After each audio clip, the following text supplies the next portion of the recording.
Hello everybody and welcome back to a CLK Smash Bros tutorial. In this video we're covering shields and how they work. So shields, along with spot dodges and air dodges, are the only defensive option that every character in the cast share. However, how to use them and when to use them, we'll be covering that and more in this video. So let's start off with how to shield.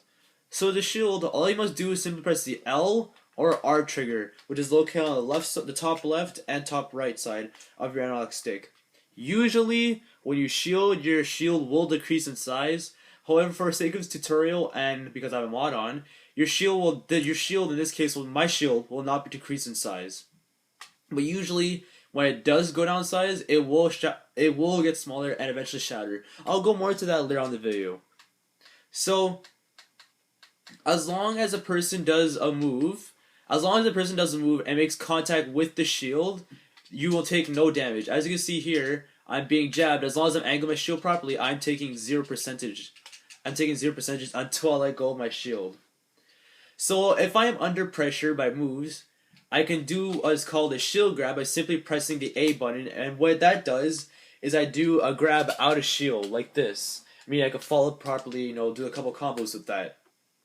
So that means I am able to get out of pressure really quickly if I'm under pressure, just by simply doing a quick little grab like that.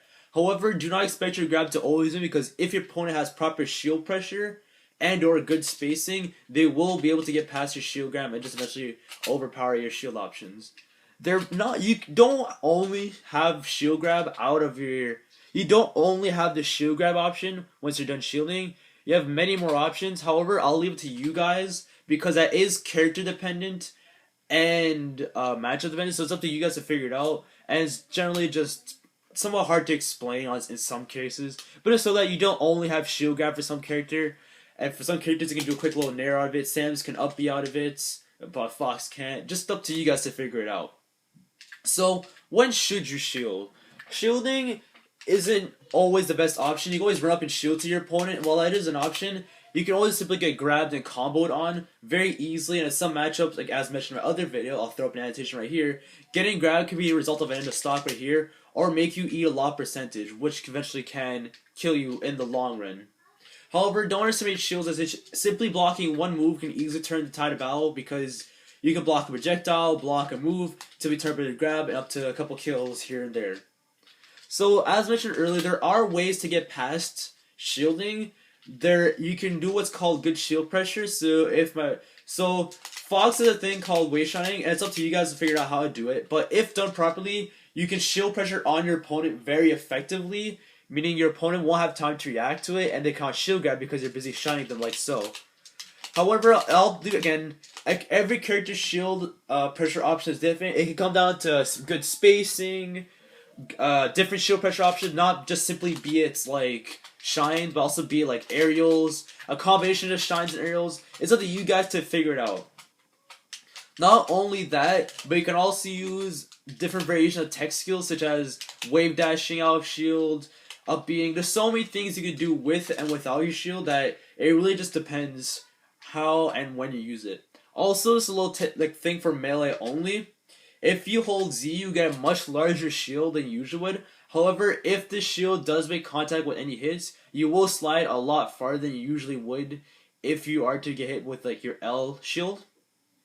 So, just to show you guys real quick on more specific data on how shields work, I'll just be popping up real quick the 20XX thing that I downloaded. 20X settings, mechanics, not this one. Training codes, collision bubbles. So this is a bit more precise. It's more theory based, but it's somewhat simple to understand. We go here. So we turn off stickman mode. Human. See on. Wait a second.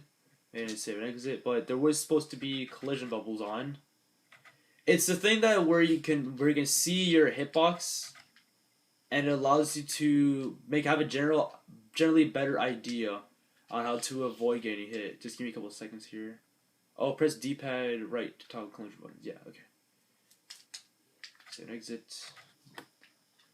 see if it works only melee.